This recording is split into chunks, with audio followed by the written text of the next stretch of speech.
Police निरीक्षकास धक्काबुक्की करून महिला अधिकाऱ्याचा विनयभंग करणाऱ्या तिघांवर गुन्हा दाखल।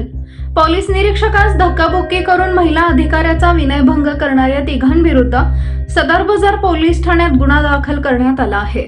सादिक उल्फत हुसेन शेख वय वर्ष 49, सोहेल सादिक शेख वय वर्ष 25, मोहसिन सादिक शेख वय वर्ष 23, राहणार घर नंबर 68B सहारा नगर, होटगी रोड, सोलापूर असे गुन्हा दाखल झालेल्यांची नावे आहेत। याबाबत पीडित महिला पोलीस अधिकाऱ्यांनी फिर्याद दाखल केली आहे।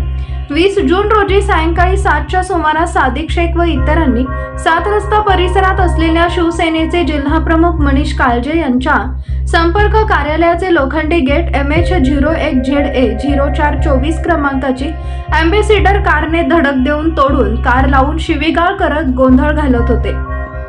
त्यावेळी सदर बाजार पोलिसांना याबाबत माहिती मिळताच पोलीस अधिकारी व कर्मचारी हे घटनास्थळी आले व त्यांनी शेख यांना विनाकारण गोंधळ करू नका हे समजवण्याचा प्रयत्न केला।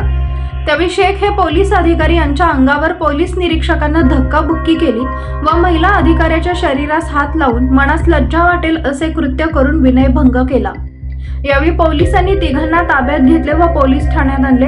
या प्रकरणी सदर बाजार पोलीस ठाण्यात तिघांविरुद्ध शासकीय कामात अडथळा आणणे व विनयभंगाचा गुन्हा दाखल करण्यात आला आहे। सहाय्यक पोलीस निरीक्षक मुल्ला पुढील तपास करत आहेत।